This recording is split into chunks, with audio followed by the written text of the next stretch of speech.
Welcome to my channel you study. आज की इस क्लास में हम पढ़ने वाले हैं केमिस्ट्री का एक बहुत ही बढ़िया टॉपिक जिसका नाम है ऑक्सीकरण संख्या या ऑक्सीडेशन नंबर। ठीक है, इस टॉपिक की दो क्लासें होंगी। पहले क्लास में हम नॉर्मल रूल्स पढ़ेंगे जो कि हमारे काम में आएंगे, ठीक है, बोर्ड वगैरह एग्जाम में।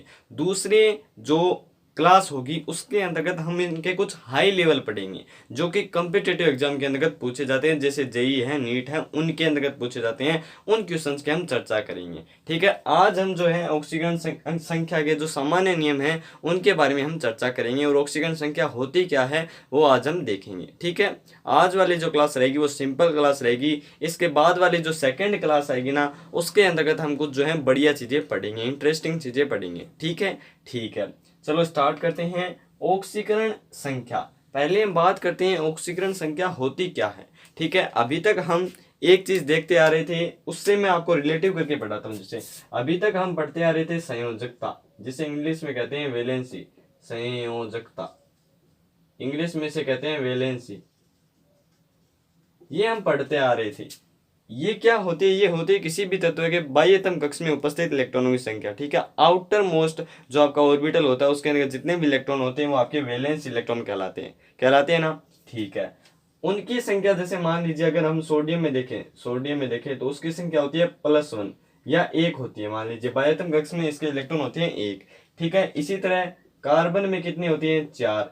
ठीक है, ये फिक्स है। लेकिन ऑक्सीकरण संख्या जो है वो है तो इनकी तरह, लेकिन वो यौगिक के ऊपर निर्भर करती है। जैसे मान लो कोई CH4 है, मीथेन है, एक CH3 है, Cl है, इन दोनों में कार्बन की संयोजकता तो फिक्स होगी लेकिन ऑक्सीकरण संख्या अलग अलग होगी। ये इन दोनों में डिफरेंस होता है और इनमें कोई डिफरेंस नहीं होता है। संयोजकता फिक्स होती है, ऑक्सीकरण संख्या फिक्स नहीं होती है।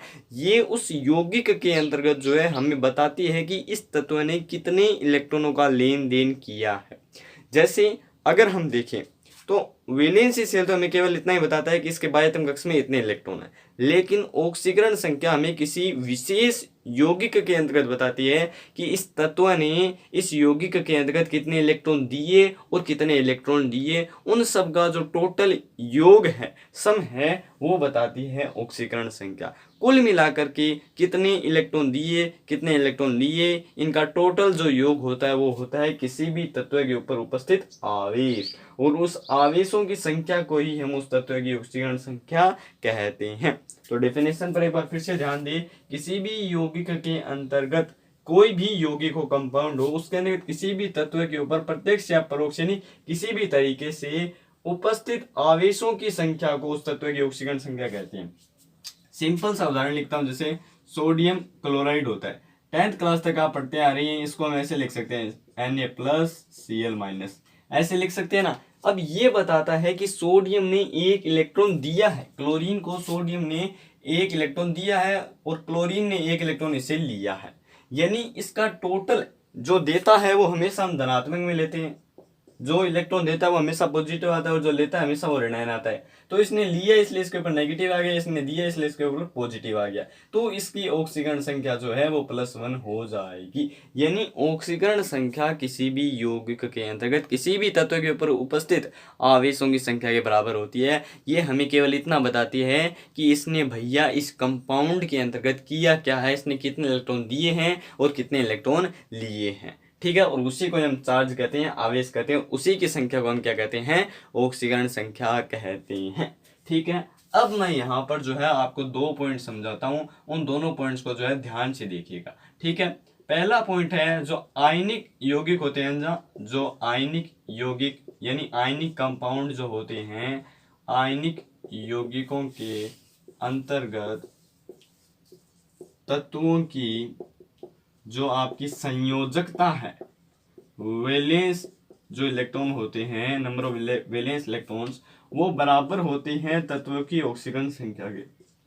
तत्व की ऑक्सीकरण संख्या को मैं ऐसे लिखूंगा, ठीक है, ऑक्सीडेशन स्टेट, ठीक है, या ऑक्सीडेशन नंबर लिख देते हैं।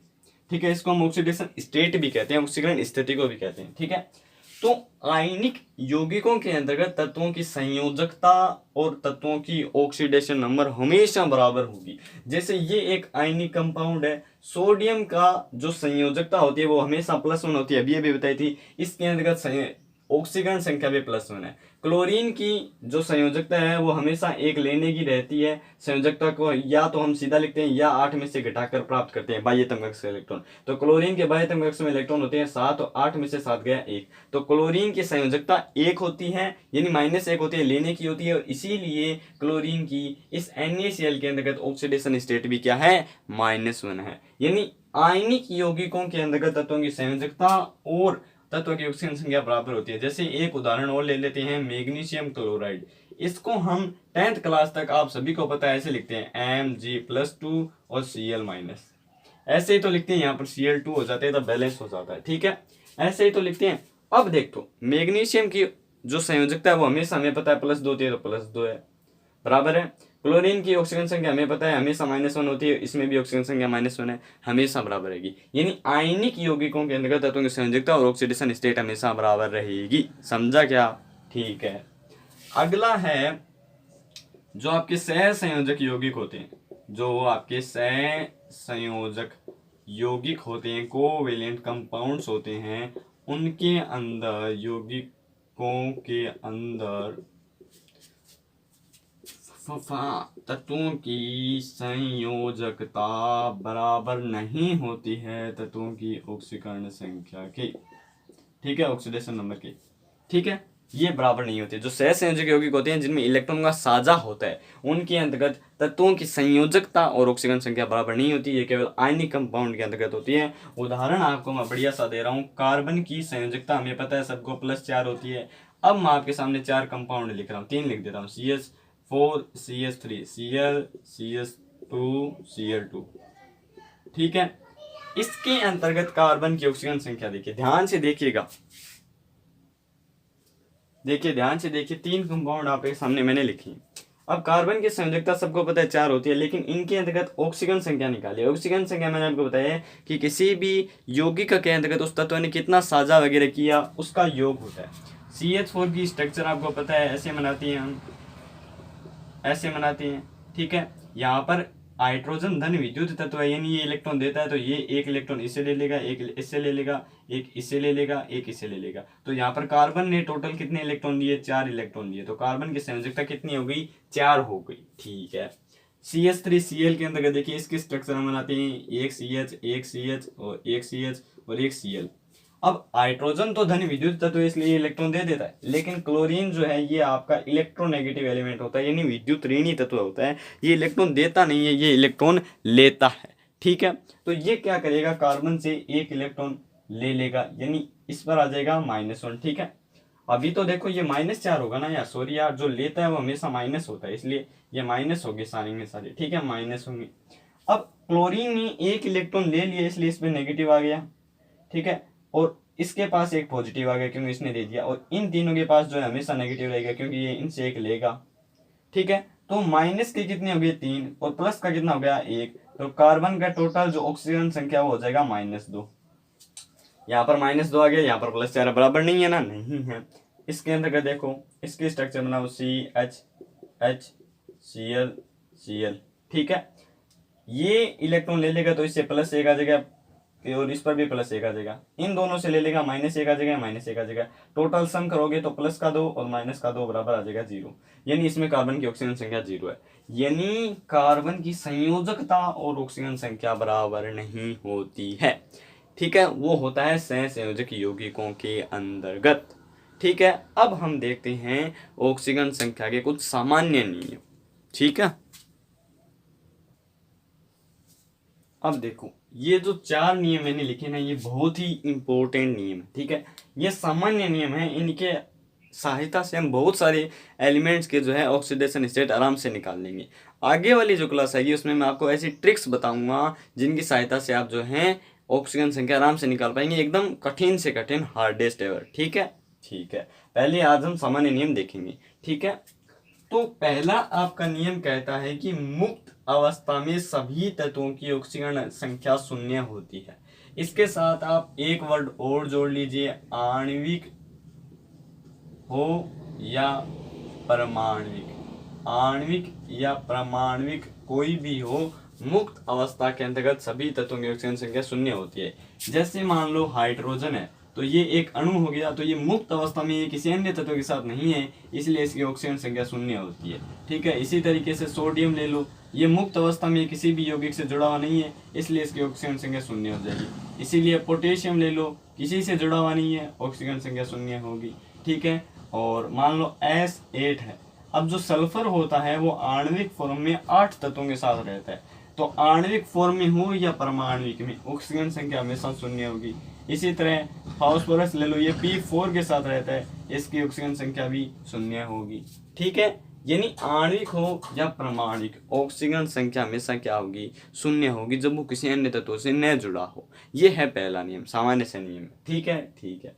सेकंड है, किसी आयन की ऑक्सीजन संख्या का मान उसके ऊपर स्थित आवेश के बराबर होता है, और इसका मतलब ऑक्सीजन संख्या, इसका भी मतलब ऑक्सीजन संख्या। ठीक है, शॉर्ट में लिखा है, तो उसके ऊपर स्थित आवेश के बराबर होता है। मान लीजिए कोई आयन है, जैसे Na+ है, ठीक है, मैग्नीशियम +2 है, कैल्शियम +2 है, H+ है, तो इन सभी तत्वों की ऑक्सीजन संख्या का मान इनके ऊपर स्थित आवेश के बराबर होता है। इनके ऊपर जो भी आवेश आपको दिखे वो इनकी ऑक्सीजन संख्या। अभी अभी तो बताया था कितने इलेक्ट्रॉन का साझा करता है या लेता है, उनका योग ही ऑक्सीजन संख्या है। तो इसने A इलेक्ट्रॉन दिए, इसलिए इसकी ऑक्सीजन संख्या 1 हो जाएगी +1। इसने 2 दिए, इसकी +2 हो जाएगी। इसने 2 दिए, इसकी भी +2 हो जाएगी। इसने 1 दिया, +1 हो जाएगी।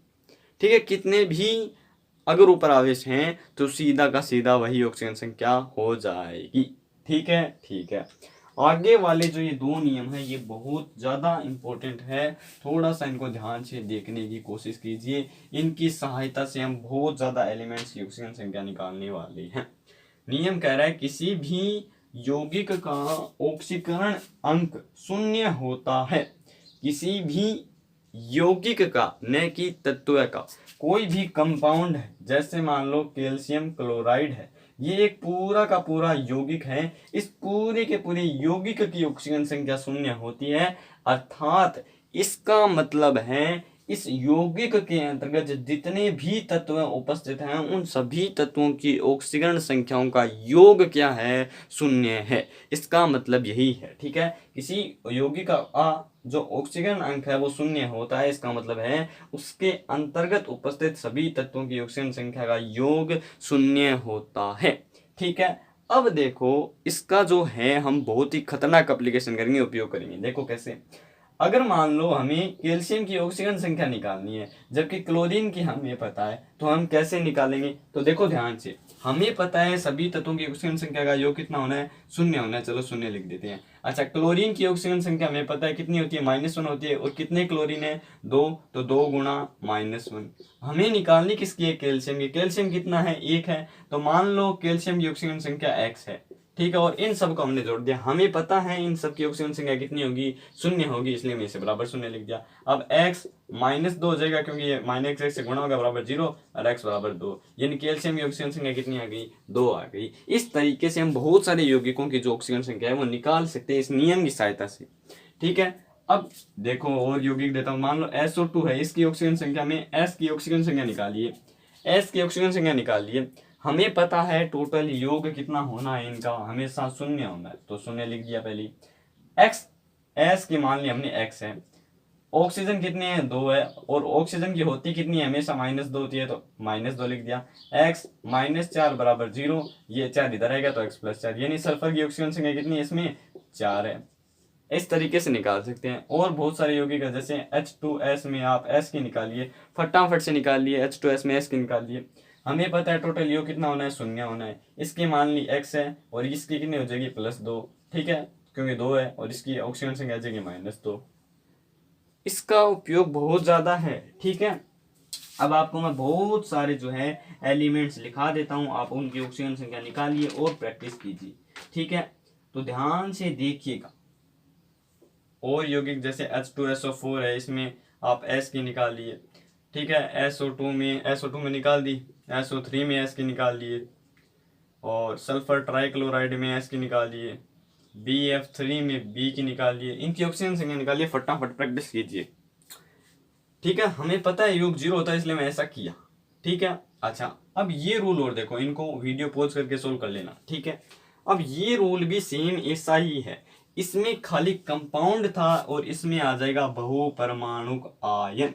बहुपरमाणुक आयन का मतलब है कई बार यौगिक ऐसी अवस्था में आ जाता है NH4+, NH2-, ठीक है, और NO2-। इन यौगिकों की ऑक्सीजन संख्या कैसे निकालें, इनमें तो हमने शून्य रख दी, इनकी क्या करें, तो इनके अंतर्गत तत्वों की ऑक्सीजन संख्या, जितने भी टोटल एलिमेंट्स हैं उस यौगिक के अंतर्गत, उन सभी की ऑक्सीजन संख्या का योग यौगिक पर उपस्थित आवेश के बराबर होता है। इसमें हमने शून्य रखा था, और इन यौगिकों के अंतर्गत जितना भी इनके ऊपर चार्ज होगा उसको हम बराबर में रख देंगे, जितना भी चार्ज होगा उसके बराबर इन सभी तत्वों का योग होगा। जैसे NH4+ में हमें मान लो N की निकालनी है, H की हमें पता है, तो इसमें तो हम शून्य रखते थे, लेकिन इसके ऊपर प्लस है, चार्ज +1 है तो +1 रख दिया। H की हमें पता है +1 होती है और 4 है, इसलिए 4 गुणा लिख दिया। और N की मान ली X है, X1 ऐसा कैसा है, 4 उधर जाएगा, 1 - 4 -3, नाइट्रोजन की ऑक्सीजन संख्या आ जाएगी -3। बहुत सारे एप्लीकेशन है, ठीक है। और यौगिक दूं, NH2 में N की निकालिए, तो NH2 में N की निकालिए -1, ठीक है, हमें पता है -1 होगा, -1 लिख दिया। N की मान ली X है, हाइड्रोजन 2 है, 2 × 1, X 2 उधर जाएगा, -1 पहले से ही है, -3 हो जाएगी। इस तरीके से ऑक्सीजन संख्या फटाफट से निकल जाएगी, ठीक है। और अगर मैं आपको बहुत सारे यौगिक दूं तो ध्यान से देखिएगा, H2SO3 में S की निकालिए, ठीक है, H2SO4 यहाँ पर दे दिया ना, ठीक है, इसकी निकालिए। CO2 में कार्बन की निकालिए, ठीक है, और K2CR2O7 में क्रोमियम की निकालिए, क्योंकि इनकी तो आपको पता है लेकिन इसकी पता नहीं है, इसकी निकालिए, ठीक है। और MnO2 में मैग्नीज की निकालिए, MnO4- में भी मैग्नीज की निकालिए, Cr2O3 में क्रोमियम की निकालिए, FeO में F की निकालिए, Fe2O3 में आयरन की निकालिए। इन सब की ऑक्सीजन संख्या निकालिए फटाफट, ठीक है। करना कुछ नहीं, इन सबको X मानना है। जैसे मान लो मैं इसकी कराता हूँ आपको, तो हमें क्रोमियम की निकालनी है, तो क्रोमियम की हमने मान ली X है, लेकिन क्रोमियम कितनी है, 2 है, इसलिए 2 × X प्लस होनी शून्य, ये शून्य पहले लिख देते हैं। पोटेशियम की हमें पता है +1 होती है और 2 है, इसलिए 2 × 1 यानी 2। ऑक्सीजन कितनी है, 7, ऑक्सीजन के सामने ऑक्सीजन संख्या होती है -2, 2X, ये 2 उधर जाएगा तो माइनस का, और 7 दूनी 14, इधर माइनस का हो जाएगा, उधर जाएगा तो प्लस का। 14 में से 2 गए 12, ठीक है, 12 बराबर हो गया 2X के, X 12/2 यानी +6, यानी क्रोमियम की ऑक्सीजन संख्या हो जाएगी इसमें +6, ठीक है। इस तरीके से आपको सभी की ऑक्सीजन संख्या निकालनी है। निकालने के बाद अगली क्लास में हम जो चर्चा करेंगे वो करेंगे अपवादों और कुछ एक्स्ट्रा ट्रिक्स की, ठीक है। अभी यहाँ पर मैं आपको, ये तो थी वीडियो के लिए होमवर्क, अब मैं आपको दे रहा हूँ घर पर करने के लिए, आराम से वीडियो को बंद करने के बाद होमवर्क। वो है Fe3O4 में Fe की ऑक्सीजन संख्या निकालिए, Mn3O4 में मैग्नीज की ऑक्सीजन संख्या निकालिए, ठीक है। और मान लीजिए आपको निकालनी है ऑक्सीजन संख्या पोटेशियम ट्राईआयोडाइड में, आपको निकालनी है पोटेशियम की ऑक्सीजन संख्या, पोटेशियम सुपर ऑक्साइड में निकालनी है पोटेशियम की ऑक्सीजन संख्या। इन सब के अंतर्गत ऑक्सीजन संख्या आपको निकालनी है, ठीक है। जो आंसर आए उसको धैर्य से संभाल कर रखें, अगले क्लास का इंतजार करें, बहुत ही बढ़िया कॉन्सेप्ट है, ठीक है। तो धन्यवाद दोस्तों, अगली क्लास का इंतजार करें।